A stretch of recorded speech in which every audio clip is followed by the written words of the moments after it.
गणपत सिंह शेखावत। मैं कायड़ गांव और जयपुर पुष्कर बाईपास अपना अजमेर ज़िला। तो गणपत जी, अभी आपके जो यहाँ पे डेयरी है, पशुपालन, डेयरी के बारे में बताइए ना। पशुपालन में कितने समय से हैं? सर मैं 2003 में ग्रेजुएशन ख़त्म करने के बाद 1-2 साल तो घूमते रहे। 2005 में मैंने शुरुआत की। हालांकि ये जो काम है 2-5 गायें तो घर में शुरू से ही रखते आए थे, लेकिन 2005 से मैंने इस फील्ड में शुरुआत की और काम चालू किया। जब मेरे पास में लगभग घर वालों का 3 गायें थी, मैंने 3 गायें खरीदी थी, तब शुरुआत की थी 2005 में। और अभी अभी क्या कैसा माहौल है? अभी डेयरी में कितने गाय हैं और कितना दूध सर निकालते अभी हैं? लगभग मेरे पास में 70 कुल पशु हैं और उनमें से लगभग 10 तो बछड़ियाँ ही हैं और लगभग 37-38 गायें दूध दे रही है। बाकी कुछ ड्राई हैं। टोटल 70 के पास बच्चे सब मिला के। और पर डे मिल्क लगभग 500-550 लीटर दूध पर डे 37 गायों से दूध नहीं है।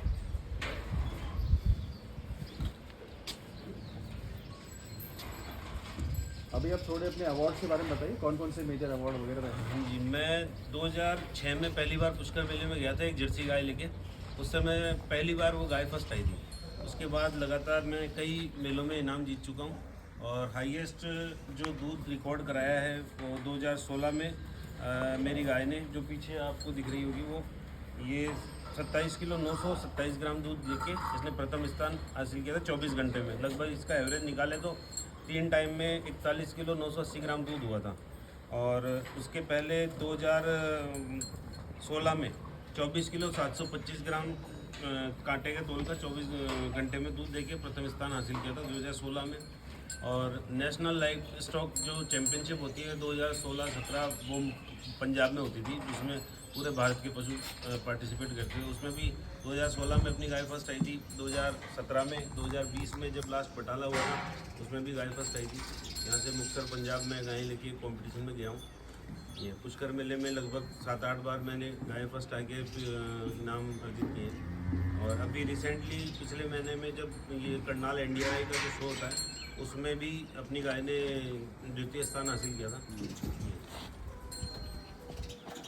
नर्मदा जी, आपको इतने सारे अवार्ड मिले हैं, उपलब्धियाँ भी मिली हैं। हाँ जी। पर हम आपसे ये जानना चाहते हैं, ये आप कैसे कर लेते हैं? जैसे इतना इतना सक्सेसफुल डेयरी बिजनेस रन करने के लिए कैसे? सर सबसे पहला तो ये मेरा शौक़ था, शुरू से ही पशुपालन मेरा शौक़ रहा है। और जब शौक़ को आप बिज़नेस बनाएंगे या जुनून अपना प्रोफेशन बनाएंगे तो उसमें कुछ बढ़िया रहता है। और एक मजबूरी में किया गया काम कभी आपको आगे नहीं ले जा सकता। ये शौक़ था, शौक़ से छोटे थे जब पुष्कर मेले में पिताजी के साथ जाते थे तब देखते थे गायों का कंपटीशन, तब मन में होता था कभी हम भी कंपटीशन में लगाएंगे गायें, कभी देखेंगे ऐसी गायें। उसके बाद में कई कंपटीशन जीते। कुछ मेरे बड़े भाई साहब हैं उमराव सिंह जी शेखावत, उनका बहुत सहयोग है। वो मैं कहीं कंपटीशन में जाता हूँ, पीछे पूरा काम संभालते हैं, सारा खुद संभालते हैं। तो परिवार का सबका सपोर्ट होके भाई लोग अच्छे सब मित्र मंडली है, सबने सहयोग किया। कुछ गायें भी सर, सबसे शुरू से मेरा एक फोकस रहा है ब्रीड पे। तो जब से वैब संस्थान हमारे यहाँ काफ़ी टाइम से काम कर रही है, तब से हम सीमन लगा रहे हैं। लेकिन हालांकि पहले सेक्सेड सीमन नहीं आते थे, नॉर्मल सीमन आते थे। तब से अभी जो गायें मेरे पास में हैं उनमें कई गायें वैब की भी ऐसी बछड़ियाँ हैं जो फर्स्ट टाइमर ने अच्छा दूध दिया। अभी 5वें-6ठे ब्यात में है और उसने लगभग 28-28 किलो दूध पर डे का मुझे दिया है गिर क्रॉस ने। तो बहुत अच्छा, ये ब्रीड पे काम करने का मुझे बहुत अच्छा फ़ायदा मिला। अभी फर्स्ट टाइमर जो बछड़ियाँ मेरे पास ब्यारी है वो लगभग एक बछड़ी 30 लीटर तक चली गई थी और दोनों टाइम में, मतलब 15 लीटर टाइम में। तो ये ब्रीड इम्प्रूव करेंगे तो बहुत अच्छा आगे इसको मिल सकता है।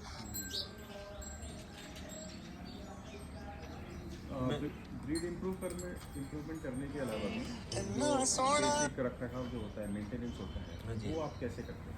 सर पहला तो प्रत्येक पशु जितने भी मेरे पास में एनिमल्स हैं उनकी सबकी टैगिंग हो रखी है। मैंने सबका उनका सिस्टम बना रखा है डायरी में नोट। हर 3 महीने में इनकी डिवर्मिंग कराते हैं। मिनरल मिक्सचर इनको रेगुलर चलता है, क्योंकि गायों की एक बेसिक नीड है मिनरल मिक्सचर। अगर मिनरल मिक्सचर आप रेगुलर देते हैं तो आपके डेयरी में जो बीमारियां हैं उसका खर्चा आपका बहुत कम है, ना के बराबर। और जो पैसा मेरा खर्च होता है अधिकतर सीमेंट्स में होता है। मैं सीमेंट अच्छे से अच्छा लाके लगाने का कुछ प्रयास करता हूँ। डेयरी स्तंभ तीन ही हैं डेयरी चलाने के: फीडिंग, ब्रीडिंग, मैनेजमेंट। अगर आपकी फीडिंग अच्छी है, आपकी ब्रीडिंग अच्छी है, आपका मैनेजमेंट अच्छा है, तो आप बहुत अच्छा आगे तक जा सकते हैं। ठीक है। मुझे थोड़ा फीडिंग के बारे में बताइए, थोड़ा डिटेल में, विस्तार में, कि फीडिंग में आप क्या क्या करते हैं। जैसे जितना मेरा ज़्यादा समझ नहीं है, हाँ जी, अभी जितना बायफ के साथ काम करते हैं, कुछ हरी चारा भी होता है, हाँ जी, फिर मिनरल मिक्सचर में भी 2-3 प्रकार के होते हाँ हैं, जी, हाँ जी। फिर सूखा चारा, गीला चारा भी, हाँ जी, हाँ जी। तो थोड़ा विस्तार में बताइए। सर, फीडिंग में जैसे हमारा एक शेड्यूल रहता है कि सुबह जब हम 5 बजे उठते हैं तो 5 बजे उठते ही सबसे पहले गायों को सूखला और जो हमारे कांकला कहते हैं, गेहूँ का तूड़ी और हरा चारे की कुट्टी रात को मिक्स काट के रखते हैं, वो सुबह डाल देते हैं पूरी। उसके बाद में उस पर दाना डालते हैं। दाने में मैं चने की चूरी, जौ का दलिया और अपने कपास की खल और चोकर, मक्की, गेहूं का दलिया और ये सब चीज़ें मतलब मेंटेन करके चलते हैं सर। इसमें प्रोटीन की मात्रा भी हो, इसमें इसकी अपने फाइबर की मात्रा भी पूरी हो, एनर्जी भी पूरी हो, मक्का भी हो, उस हिसाब से पूरा फीड को मेंटेन करके फिर वो डालते हैं। उसके बाद में गायों को जो गुड़ गुड़ पिला के उसके बाद फ्री कर देते हैं, दूध मिल्किंग करके और फ्री। फिर उसके बाद हम वापस 3 बजे इनको साइलेज, मक्की का साइलेज और तूड़ी मिक्स करके फिर डालते हैं और फिर ये बांटे का रूटीन शाम को चलता है। कुछ पैलेट फीड्स भी मैं यूज़ करता हूँ, जिसमें आशीष कंपनी है उसका मैं पैलेट फीड यूज़ करता हूँ, उस पर भी मुझे बहुत अच्छा रिजल्ट मिला। तो ये मेरा रूटीन का फीडिंग का ये प्लान है। मैं मतलब 24 घंटे में केवल 2 बार ही फीडिंग करते हैं। पानी इनके पास हमेशा 24 घंटे रहता है, लेकिन सुबह और शाम 2 टाइम ही फीडिंग होती है। दिन भर इनको खिलाना नहीं, क्योंकि अगर दिन भर इनको खिलाते रहेंगे तो गायों को जुगाली करने का समय नहीं मिलेगा। जुगाली का समय नहीं मिला तो ना तो वो दूध बना पाएगी, ना उनका फैट इंक्रीज होगा, ना उनका एसएनएफ इंक्रीज होगा। अगर गायों को प्रॉपर आप टाइम जुगाली का दे रहे हैं, 2 घंटे सुबह, 2 घंटे शाम को जो भी खिलाना पिलाना, उसके बाद में जितना टाइम उनको जुगाली करने का मिल रहा है उतना ही आपको पशुपालक को फायदा है। ये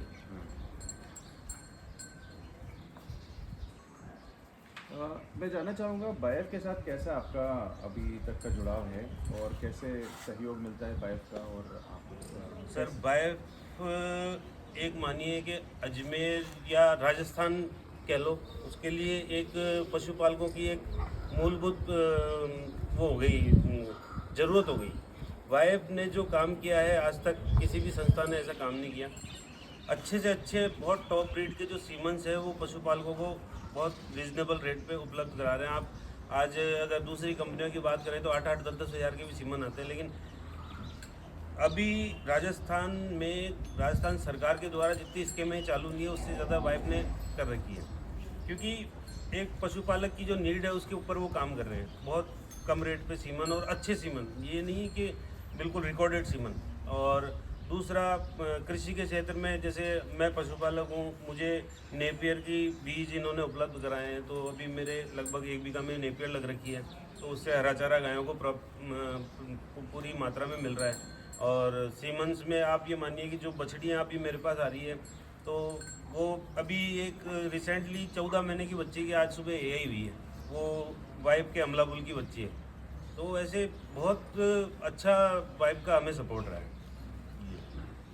बायफ की तरफ से कितने अभी तक बछड़े और बच्चियाँ वगैरह हुई? सर, मैंने अधिकतर सेक्सेडी सीमन यूज़ किया है। लगभग ये मानिए कि मैं पहले तो कभी कभी वाइफ के लगते हैं, लेकिन जब से 2018-19 के बाद में जब हमारे यहाँ वाइफ का जो सेंटर कायड में चालू हुआ, उसके बाद में लगभग मैं काफ़ी टाइम से जुड़ा हुआ हूँ वाइफ से। और मैं ज़्यादा से ज़्यादा 5 या 6 मेरे इतने टाइम में बछड़े हुए, बाकी सब रूटीन में बछड़ियाँ हुई हैं। तो पहले जब दूध कम पड़ता था तो मुझे गायें खरीदनी पड़ती थी, लेकिन अब जब से ये बछड़ियाँ मेरी तैयार हो रही है, तब से अभी मैं लगभग साल 1.5 साल से कभी गाय नहीं खरीदी, अपनी घर की बच्चियाँ तैयार होके।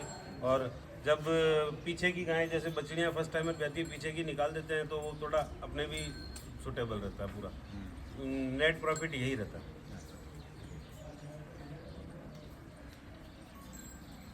ठीक है गणपत जी, बस आखिरी बस सवाल आपसे ये होगा कि और जो बाकी पशुपालक हैं, छोटे पशुपालक हैं और बाकी किसान हैं, उनके लिए आप कुछ संदेश अगर देना चाहते हैं, कुछ ऐसा कुछ मूल सुझाव कुछ देना चाहते हैं तो वो आप बता सकते हैं। जी बिल्कुल। सर मेरा एक ही कहना है कि सबसे ज़्यादा पहला तो काम आप मैनेजमेंट पे इस पे ब्रीड पे कीजिए। अगर ब्रीड आपकी अच्छी है तो आपको कभी घाटा होगा नहीं।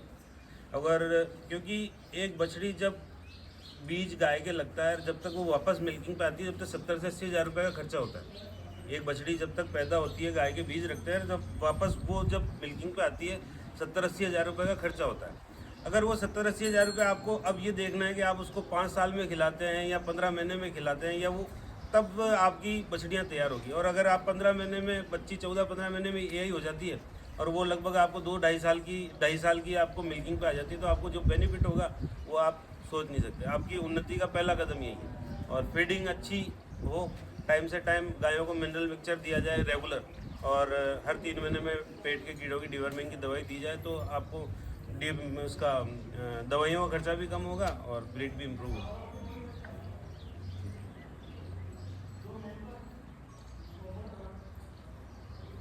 जी एक बार अच्छे से मुस्कुरा दीजिए, आपका एक अच्छा फोटो और वीडियो दीजिए।